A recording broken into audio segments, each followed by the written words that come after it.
जब भी हमनी एगो शुभ काम करीला सा त बाबा जी या फिर पंडित जी के हिया जाके हमनी एगो शुभ मुहूर्त खोजिला सा त ऊ अपन पंचांग के खोल के दिखेलन।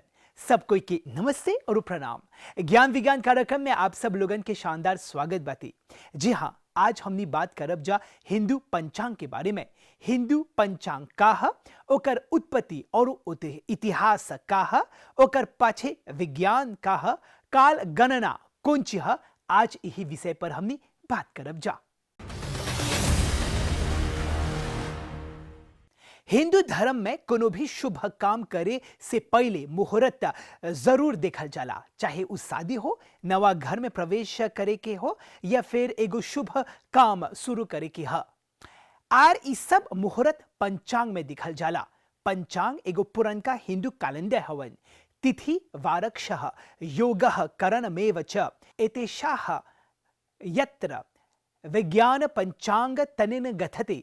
एकर मतलब यह कि पंचांग 5 गो अंग से बनल बाती। इमें नक्षत्र, तिथि, योग, करण और वार शामिल बाती।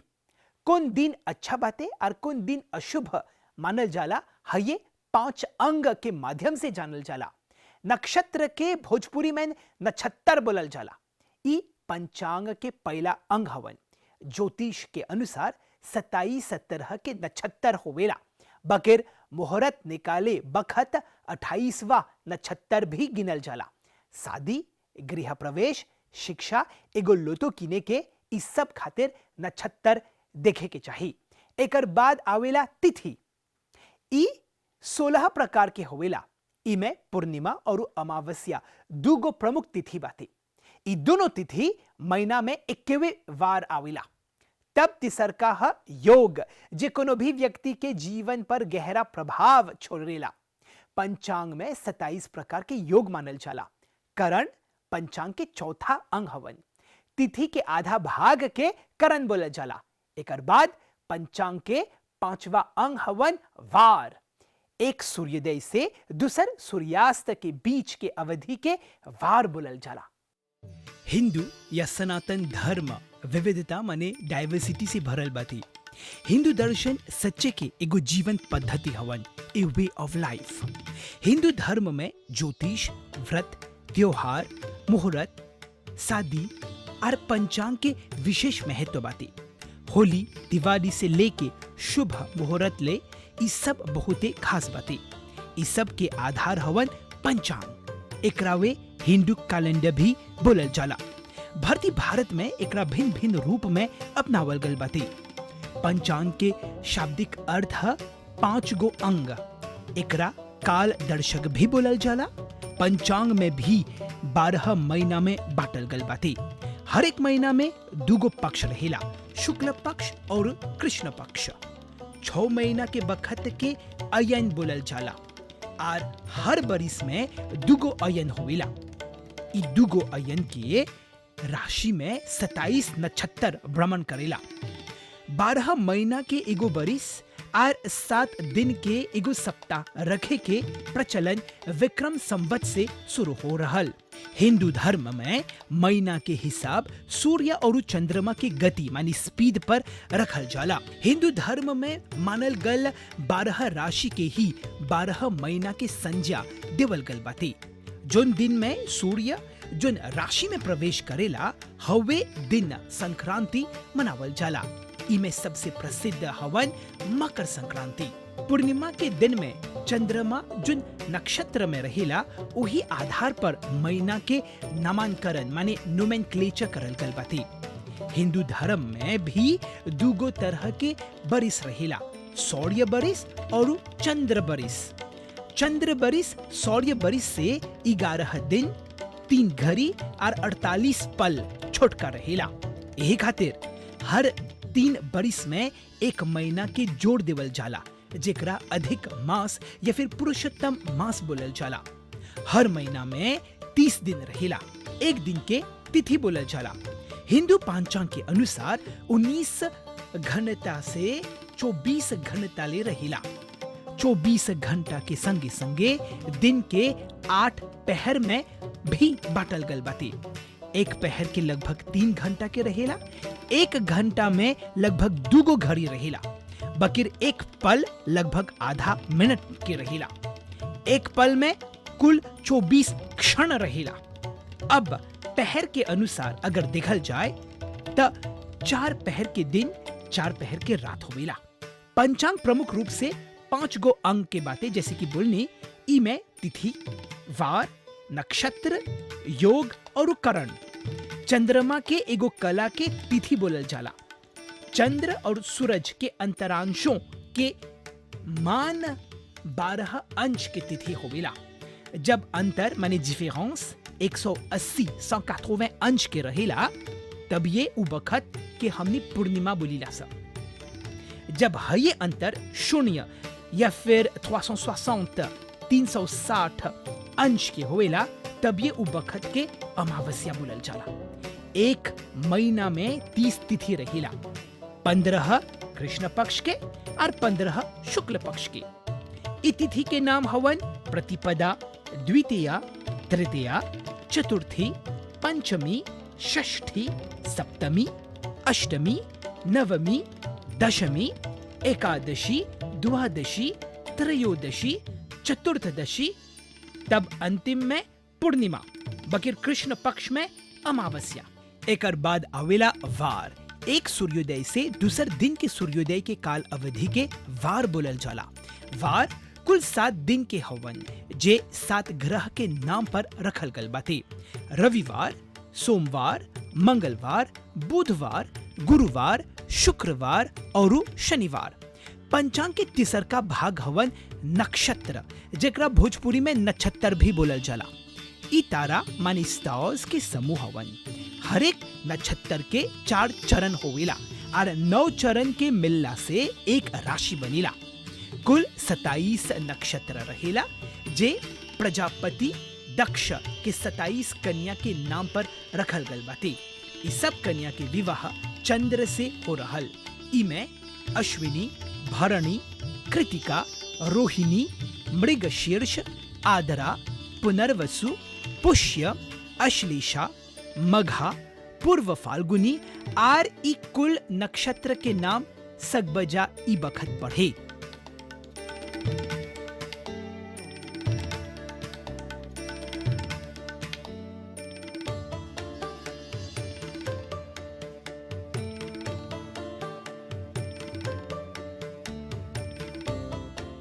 पंचांग के चौथा भाग हवन योग, जे सूर्य के चंद्रमा के संगम से बनल बाटे। इमे 27 हवन कुल मिलाके। विश्वकुंभ, प्रीति, आयुष्मान, सौभाग्य, शोभन, अतिगंड, सुकर्मा, धृति, शूल, गंड, वृद्धि, ध्रुव, व्याधात, हर्षण, वज्र आदि। पंचांग के 5वां और अंतिम भाग हवन करण। तिथि के आधा भाग के करण बोलल जाला, माने एक तिथि में 2 गो करण रहेला। हिंदू पंचांग के उत्पत्ति वैदिक काल में ही हो गए रहल। सूर्य के जगत के आत्मा मान के उक्त काल में सूर्य और नक्षत्र सिद्धांत पर आधारित पंचांग होवत हरल। वैदिक काल के बाद आर्यभट्ट, वराहमिहिर, भास्कर जैसे खगोल शास्त्री महान लोग पंचांग के डेवलपे करके उमे चंद्र के भी बखान कर लंजा।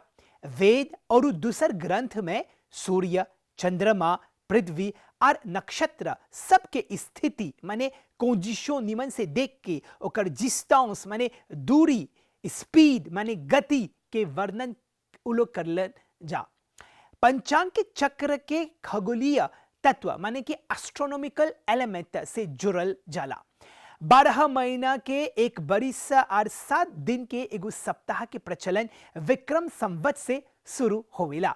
ई मानल जाला कि हिंदू पंचांग के मूल रूप प्राचीन काल में राजा विक्रमादित्य के बखत में विकसित हो रहल।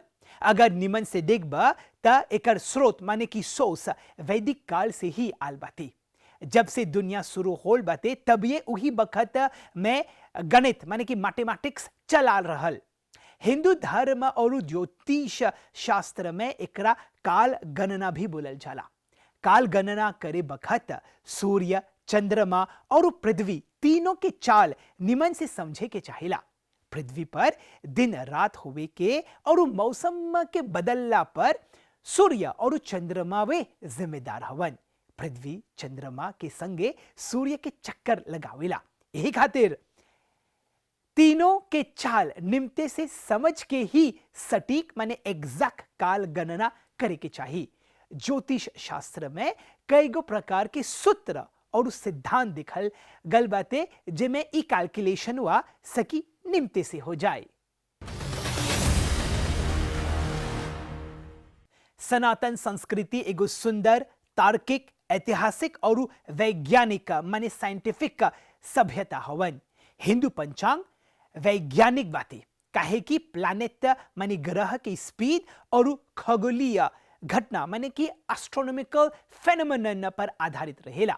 चंद्रमा के गति, सूर्य की स्थिति और कई गो प्लैनेट की स्थिति के ध्यान में रख के समय के विभाजन माने कि क्लासिफिकेशन करल जाला।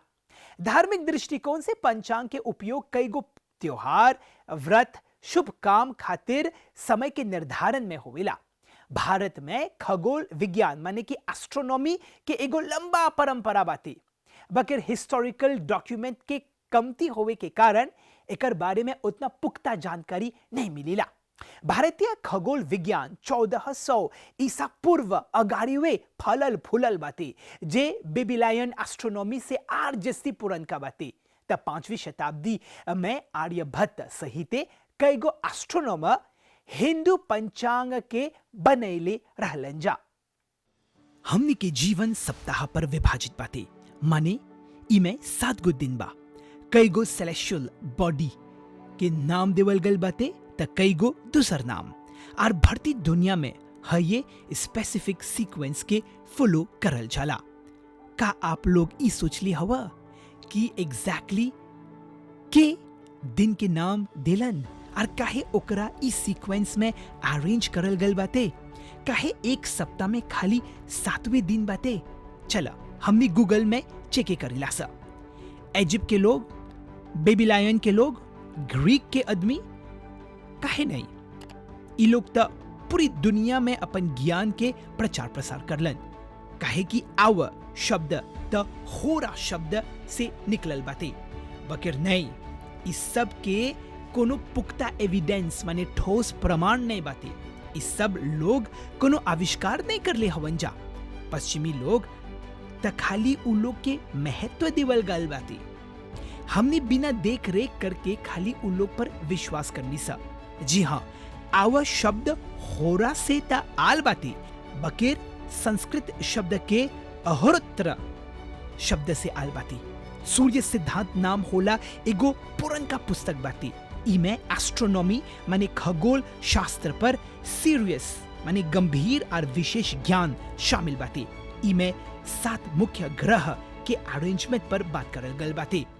हये ग्रह के एगो सीक्वेंस में रखल गल बाती, मंद गति से तीव्र गति ले। तब एक दिन के घंटों के एगो सूची बनावल गल बाती। हर एक घंटा खातिर एगो ग्रह से असाइन करल गल बाती। जब 24 घंटा में पहुंच जइबा त ओकर अगला दिन फिनो से हये सीक्वेंस के जारी रखे के चाहिला। अब जोन पहल का घंटा रहेला ओकरा दिनपति बोलल जाला। अब हर ग्रह के हये देवी देवता के नाम ई दिन से जानल जाला, त ऐसने वे ई दिन के नाम बनल बाती। हई सीक्वेंस से ही सप्ताह माने वीकडेज बनल बाती। भारतीय दुनिया हये वीकडेज के फॉलो करेलन सा। बकिर काहे मंगलवार के ट्यूसडे बोलल जाला और न कि मास डे। वैदिक काल के दौरान इस दिन के वैदिक काल के देवता लोगन के नाम से जाना जात हरल। जब भारत से निकलकर लोग दूसर जगह जात रहलन जा त दिन और समय के एग्जैक्ट कैलकुलेशन ने सखर तला जा करी, खासकर माइग्रेशन करी बखत। आज के समय जब भी हमनी एक देश से निकल के दूसर देश हमनी जाए लसा ना त स्वयं बखत के चेत नहीं बाती निमन से। त ग्रीक के लोग, रोमन के लोग, जर्मनिक आदिवासी, एंग्लो सैक्सन्स हई करते करते इंग्लिश शब्द बनल। ब्रिटिश के लोग हर जगह पर अपन साम्राज्य स्थापित कर ले रहलन। मानव जाति के अपन मंडे ट्यूसडे इस सब सीखले रहलन। बकेर भारतीय खगोल शास्त्र माने इंडियन एस्ट्रोनॉमी के अनुसार 30 मुहूर्त के माध्यम से ई दिन गिनल गल बाती। बकेर ई 24 घंटा कहां से आल बाती? का ग्रीक लोगन के बगल से देवल गल बाते? नहीं, बकेर श्रीमद् भागवत पुराण में 24 घंटा के जिक्र हो रहल। दिन के 24 भाग में बांटल गल रहल। हौजा से होरा शब्द आ रहल, जेकर बाद में अव शब्द के प्रयोग प्रचलन में आल। अगर निमन से देखबा तो सूर्य सिद्धांत, श्रीमद् भागवत और आर्यभट्टीय इस सब ग्रंथ में एकेवे ही समान के ज्ञान मिलेला। वीकडेज के सीक्वेंस और ओकर नामकरण। हिंदू धर्म से जुड़ल ऐसन ढेर गो एक्टिविटी या फिर काम बातें जे बहुते साइंटिफिक माने वैज्ञानिक बातें, उनमें से एक हिंदू पंचांग शामिल बातें। अगर आप भी एकर बारे में खोजपूर्ण कार्य करबा त आप अपन धर्म और संस्कृति के बारे में ढेर चीज जान जाइबा। भारत में त ऐसन पंचांग पढ़े होला लोग हवन जे उ लोग अपन मोबाइल या फिर टैबलेट में इस सब देताए उ लोग के मिल जाला। तेकरे संगे हमनी के ज्ञान विज्ञान कार्यक्रम यहाँ पर समाप्त हुआ था। बकेर आवत बुध के एगो दूसर रोचक और ज्ञानवर्धक विषय लेके आवब जा। तबले अभ्युदय के बगल से सब कोई के नमस्ते और प्रणाम।